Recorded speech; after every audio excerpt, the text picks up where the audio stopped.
puncaknya itu datang dari laut, tetapi sebelum itu ya dari sungai ataupun dari kiriman dari ya gunung gitu ya.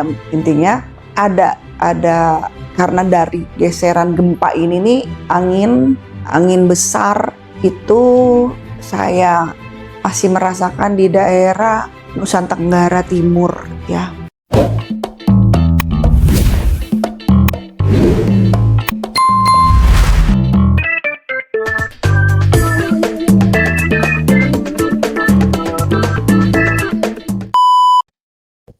Sampurasun, assalamualaikum warahmatullahi wabarakatuh. Apa kabar semua teman-teman yang berada di rumah, di jalan, di kantor, dimanapun kalian berada? Tak doain berbahagia selalu ya, dan sehat walafiat. Oke teman-teman yang belum nonton video saya yang sebelumnya bisa di scrolling tentang perjalanan spiritual saya saat ziarah. Hal-hal misteri apa saja yang saya temukan, dan video-video lainnya. Jangan lupa untuk di like, subscribe, share, and comment. Jangan lupa di share sebanyak-banyaknya. Hari ini memang saya akan membahas sebuah prediksi ya teman-teman. Prediksi ya, memang banyak sekali DM yang masuk ke saya ingin menanyakan bagaimana kondisi keadaan ke depan ya. Memang sebelumnya saya sudah pernah prediksi, tapi entah mengapa sahabat Feni Rama official ini banyak sekali yang terus DM di IG, di TikTok. Admin beritakan kepada saya bahwa minta kabar bagaimana ke depan gitu ya. Nah sekarang gini teman-teman, memang segala sesuatu itu ada yang suka atau tidak ya, tapi gini, jika saya memberikan sebuah berita atau kabar atau prediksi tentang keadaan ke depan, teman-teman bisa ambil hal positifnya saja gitu ya. Jangan dijadikan itu semua sebagai ancaman ataupun ketakutan ataupun hal lainnya gitu lah. Ambillah hal positifnya. Mungkin kita bisa lebih aware lagi dengan kehidupan kita gitu kan ya. Kita lebih peduli lagi, intinya seperti itu gitu ya. Dan memang kalau ditanya masalah bencana ya. Bencana itu Teteh apa ada prediksi yang berubah yang Teteh berikan? Kan memang saya masih terus berulang sampai detik ini. Memang kan sebelumnya ya saya pernah prediksi itu tahun 2025 bulan November bahwa kejadian Sumatera ya 3 bulan sebelum bencana Sumatera itu saya prediksi, dan saya prediksinya Sumatera dengan Sulawesi ya. Nah sampai detik ini jika ditanya teman-teman yang paling menakutkan selanjutnya apa, yaitu daerah Sulawesi ya. Itu saya ngeri melihatnya gitu ya, karena memang saya lihat banyak gempa, terus saya lihat bagaimana peretak jalanan berbelah gitu ya, dan saya juga melihat ada air yang sangat tinggi gitu ya.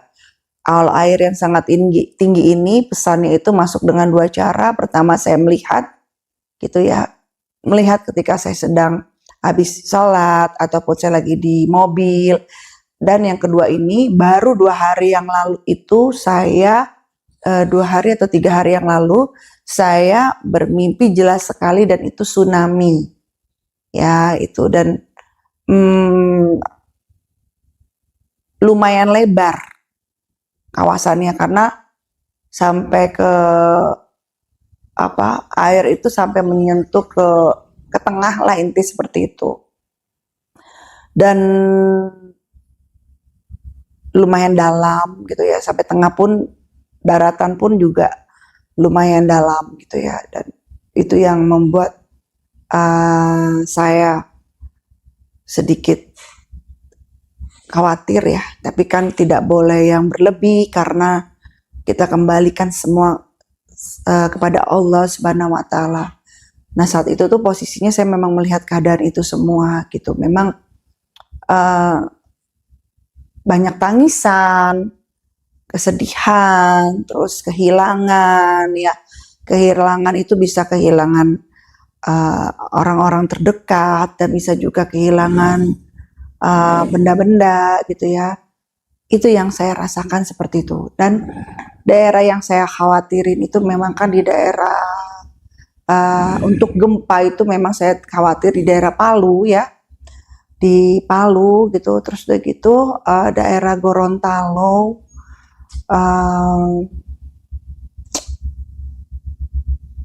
Manado ya, Makassar ya, saya juga khawatir. Namun untuk goncangan gempa itu lebih tinggi yang di pesisir pantai, itu tinggi sekali. Dan Palu ya, saya lihat di sini juga agak tinggi untuk gempanya gitu ya. Dan saya melihat ada sebuah bencana besar. Teman-teman yang setia mengikuti berita saya itu sepertinya paham ya. Saya sudah memprediksi ini dari bulan November 2025 ya, jadi bukan maksudnya saya bicara sekarang terus baru cerita sekarang gitu kan, enggak seperti itu gitu ya. Saya udah prediksi lama dan kok makin kesini makin saya merasakan itu gitu ya. Tanah, masih gejolak tanah dan air tuh di daerah Sulawesi ya, dominan tanah air tuh di daerah Sulawesi. Nah, kalau untuk airnya itu bukan dari hujan, bukan, tapi airnya itu memang banjir ya. Banjirnya itu puncaknya itu datang dari laut, tetapi sebelum itu ya dari sungai ataupun dari kiriman dari ya gunung gitu ya. Intinya ada karena dari geseran gempa ini nih akhirnya mengakibatkan sebuah tata letak yang berubah dan ada yang terbuka gitu loh, titik air, sumber air yang terbuka karena ada geseran ini gitu loh ya. Itu yang terjadi sebenarnya di Sulawesi seperti itu gitu. Nah, saya cuma bisa kasih saran untuk yang berada di daerah Sulawesi, bila mana ada tanggul-tanggul, ya mohon diperbaiki atau direnovasi ya. Sekiranya memang namanya air itu kan tidak mudah ditampung, apalagi kapasitas besar. Setidaknya meminimais gitu, meminimais keadaan banjir gitu ya, karena saya melihat ada tanggul-tanggul yang akan lepas gitu ya. Itu yang bocor gitu ya, tidak terkondisikan dengan baik. Itu yang saya lihat seperti itu gitu ya. Oh iya, terus kemarin ada yang bilang ke saya, Tete, prediksi Tete yang ada kebakaran besar daerah perkantoran udah kejadian teh gitu ya. Ya Allah alam bisawab ya, karena memang yang saya lihat itu bahwa gedung besar perkantoran gitu kan, dan jadi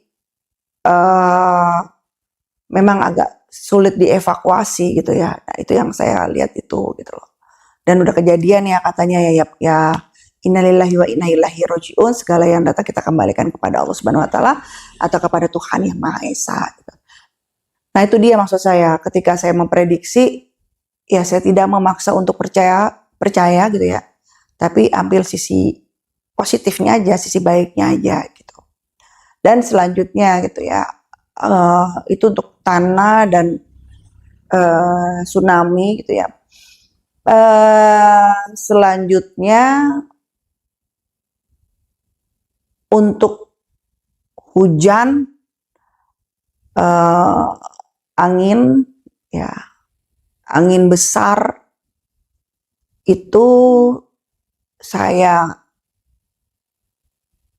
masih merasakan di daerah Nusa Tenggara Timur ya, itu ujiannya angin, itu angin ya, memang hujan ya, tapi disertai oleh seperti kayak apa, badai hujan lah gitu ya.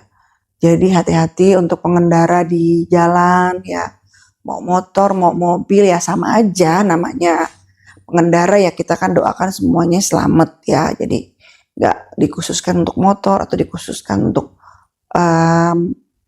mobil gitu, atau bus, semua ya selama jalan di daratan hati-hati gitu.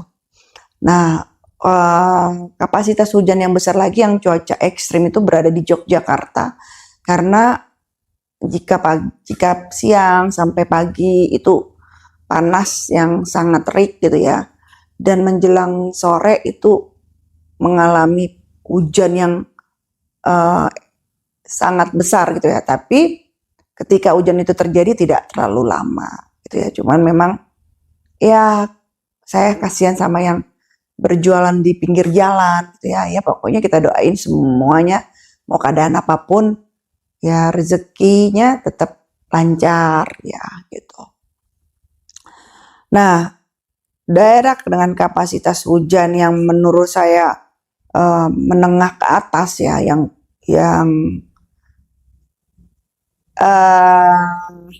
lumayan deras itu memang di daerah Jawa Barat, oke, disertai angin kencang. Terus kedua Kalimantan ya, memang ada beberapa titik yang Kalimantan Timur gitu ya, Kalimantan itu dengan eksistensi hujan menengah ke atas, maksudnya ya lebih besar daripada hujan standar biasanya gitu. Itu yang terjadi ya di titik-titik itu. Dan Maluku juga ujiannya dari angin dan hujan. Maluku Utara ataupun Papua itu ujiannya dari angin dan hujan gitu ya. Lebih ke titik unsur alamnya itu. Jadi bukan tanah, kan kalau Sulawesi tanah dan air ya. Tapi kalau Maluku kayak tadi Kalimantan, Jawa Barat itu lebih ke unsur air, yaitu hujan gitu ya. Yogyakarta gitu ya, dan angin. Tapi kalau Jogja itu karena memang cuacanya ekstrim aja, dari yang panas gitu ya, terus nanti sorenya tuh hujan deras gitu, tapi tidak lama, tidak yang sampai semalaman seperti itu, tidak gitu ya. Itu yang terjadi seperti itu. Nah, kalau untuk masalah ada lagi yang tanya untuk masalah satanik atau bagaimana gitu ya, sebuah eventnya, sebuah acaranya gitu ya. Sebenarnya gini loh, ini kan udah ada sejak lama ya, seperti ini tuh seperti sebuah apa ya, aliran. Dan yang namanya aliran itu sebenarnya acara ritualnya ya sejak dahulu kala. Tetapi masalahnya ketika sekarang ini lebih terbuka, karena menyangkut ke masalah populasi dunia dan ambisi ingin menguasai lebih luas dan lebih cepat, karena ada target. Yang terjadi itu ada target, perasaan saya, feeling saya. Jadi ya memang banyak plan A, plan B, plan C, plan D yang direncanakan, tetapi tidak memberikan dampak signifikan kepada kita, karena semua itu kembali kepada kebaikan Tuhan gitu ya. Andai pun itu berjalan, itu sebenarnya bukan karena Tuhan tidak sayang, tapi ujian buat diri kita sendiri. Datangnya ke masalah apa? Keyakinan kita gitu loh. Apakah keyakinan kita kepada Allah, Tuhan Yang Maha Esa, baik Itu sebenarnya ujiannya ke situ tuh. Sebenarnya mudah aja kalau untuk dihilangkan, dimusnahkan gitu ya. Loh Tuhan aja bisa menciptakan alam semesta, kenapa hanya untuk sekedar itu aja tidak bisa gitu ya. Itu semua karena kembali kepada menjadi ujian buat diri kita gitu. Jadi teman-teman,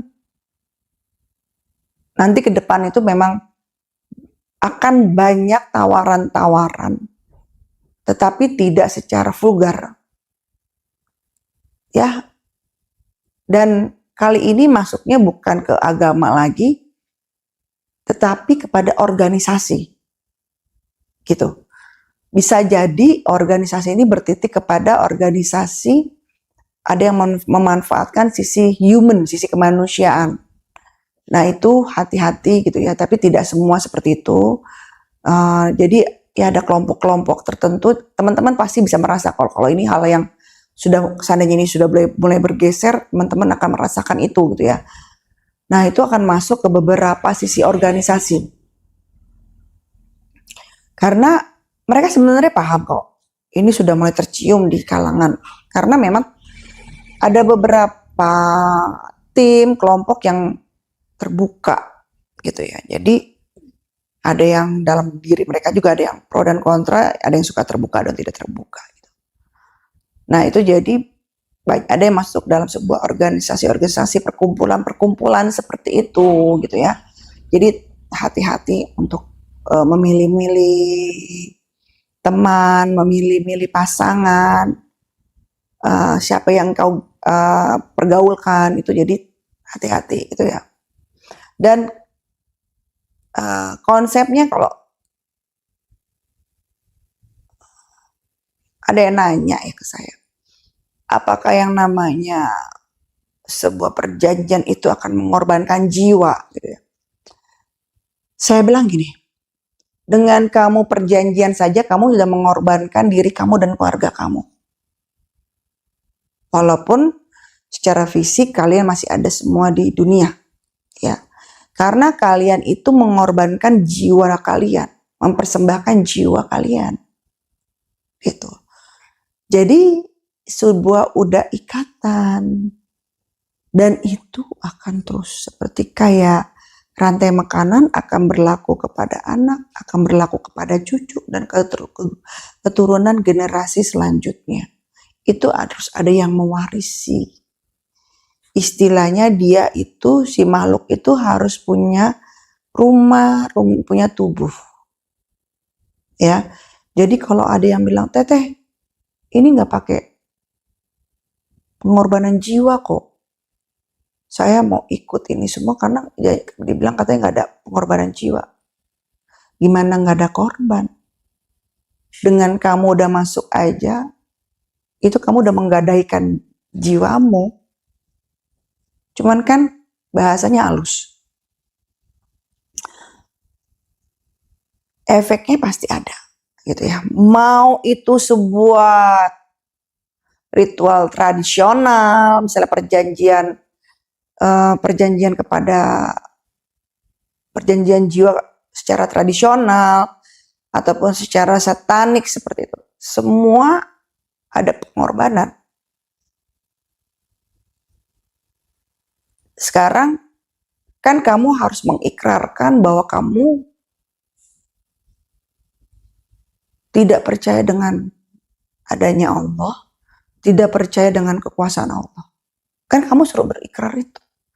Even kamu tidak mengucapkan dari mulut, tapi hatimu dengan kamu datang ke sana ya udah mengakui. Itu lebih parah.